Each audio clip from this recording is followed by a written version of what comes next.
Bonjour et bienvenue dans cette première vidéo sur les OSFIT Questions. Donc aujourd'hui on va traiter une question qui m'a été posée par Philippe. Donc vous n'avez pas été très nombreux à me poser des questions, contrairement à ce que vous faites d'habitude. Quand c'est par message direct, il y a plein de questions. Par contre quand il faut poser des questions en commentaire pour que je fasse une vidéo et que j'y réponde, il n'y a plus personne. Bref. Donc du coup la question du jour ça va être... Enfin du jour. Faire les vidéos toutes les 2 semaines, donc les 2 semaines. Donc la question de Philippe c'était, alors je reformule, mais c'était pourquoi on dit que le genou ne doit pas dépasser le bout des pieds sur le squat, d'où ça vient. Ok. Donc alors déjà je vais vous montrer un peu, donc je vous mets une vidéo de squat pour ceux qui connaissent pas l'exercice. Voilà.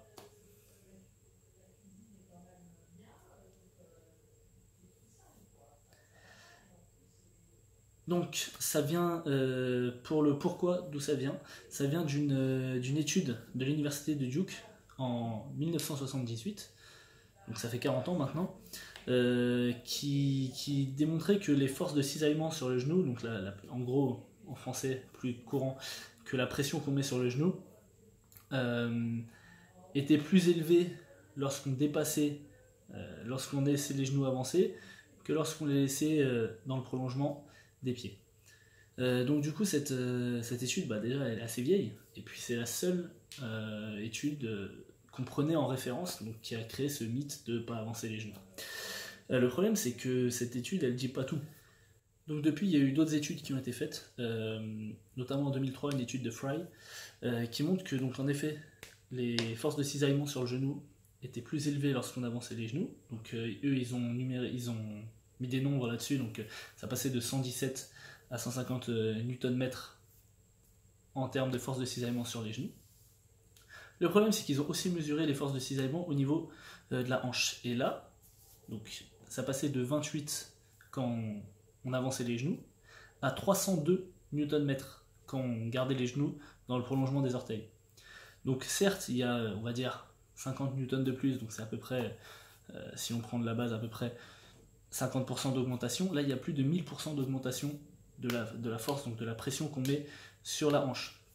Donc comment ça va se retranscrire ça va se retranscrire sur des douleurs au niveau lombaire. C'est-à-dire qu'on risque d'avoir des problèmes au niveau lombaire parce qu'on met vraiment beaucoup de pression, et à moins d'avoir des lombaires en béton, ce que peu d'entre nous ont, on risque de se faire mal. Donc déjà, il faut prendre ça en considération. Certes, sur le genou, ça met un peu plus de cisaillement, et encore, c'est pas énorme, mais par contre, sur les lombaires, ça met beaucoup plus quand on laisse les genoux en dehors. Pourquoi? Parce que donc, je vous montre avec un petit schéma. Donc on voit sur le schéma que la personne qui garde les genoux dans le prolongement des orteils, elle est obligée de se pencher en avant pour garder l'équilibre. Alors que la personne qui laisse légèrement avancer ses genoux, elle peut avoir le dos plus droit. Donc forcément, on va travailler plus sur les jambes et moins sur la chaîne postérieure. Donc c'est-à-dire la chaîne postérieure, les ischio-jambiers, les fessiers et les lombaires. Donc le problème c'est qu'on va beaucoup forcer sur les lombaires, qui est un petit groupe musculaire qui n'est pas censé prendre autant de charge, et c'est les fessiers qui vont être recrutés plus que les quadriceps. Donc pour certains, plus certaines, ça peut être intéressant. Dans de la préparation physique, on veut aussi pouvoir développer les quadriceps. Et même de toute façon, d'un point de vue santé, c'est quand même préférable d'utiliser la méthode où vous avez le buste le plus droit possible. Et donc il y a d'autres études, comme une étude de Keor, je ne sais pas vraiment comment ça se dit, donc en 2005, qui ont étudié un peu l'état de santé des cartilages des haltérophiles de haut niveau. Et en fait, ils ont démontré que l'état de santé des cartilages, donc de ces haltérophiles, était dans le même état que la population générale. Donc c'est-à-dire que leur activité à faire des squats complets, etc., où ils avancent les genoux, ça n'a pas du tout dégradé l'état général du cartilage, et même au niveau de la densité du cartilage, ça l'a amélioré par rapport à la population générale. Donc ça montre bien que c'est pas un problème au niveau du genou. Donc la dernière étude dont on va parler, c'est une étude d'Escamilla en 2001, qui est très intéressante aussi, puisque elle a montré que les forces de cisaillement en squat, donc sur les ligaments croisés postérieurs et sur le ligament croisé antérieur, pouvaient aller jusqu'à respectivement 2700 Newton donc sur le postérieur, et 500, un peu plus peut-être, Newton sur l'antérieur. Il est à peu près déterminé que pour arriver à un niveau de rupture sur le ligament postérieur et le ligament antérieur, donc les croisés, pour le postérieur, ça peut aller jusqu'à 4000, donc on est à 2700, on a de la marge. Et pour l'antérieur, il faut aller entre 1700 et 2100 pour arriver à un niveau de rupture. Et avec un squat entre 0 à 60 degrés, on monte jusqu'à 500. Donc on est quand même assez large, même si on avance les genoux.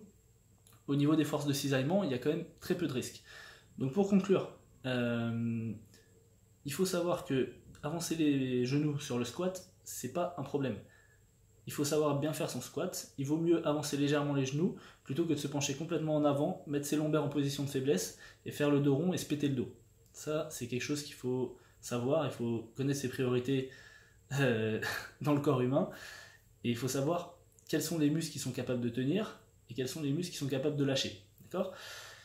La deuxième chose, c'est que souvent on entend aussi dire pour les grands gabarits qui ont des longs fémurs, donc forcément si les genoux sont dans le prolongement, si les genoux sont dans le prolongement des orteils, avec des longs fémurs, donc le fémur c'est l'os qui part du genou jusqu'à la hanche, bah forcément vos fesses vont être plus en arrière, donc vous allez vous pencher encore plus vers l'avant, donc vous allez encore plus solliciter votre chaîne postérieure et donc vos lombaires. Donc c'est pareil pour les longs fémurs, même si votre genou dépasse, c'est pas un problème. N'oubliez pas de laisser un pouce bleu pour que la vidéo soit vue, si ça vous a plu, de vous abonner. Vous pouvez aussi me suivre sur les réseaux sociaux, donc Facebook et Instagram, OZFIT, OZFIT. Et je vous mets le lien des études sur lesquelles je me suis basé pour vous expliquer tout ça dans la description. A plus.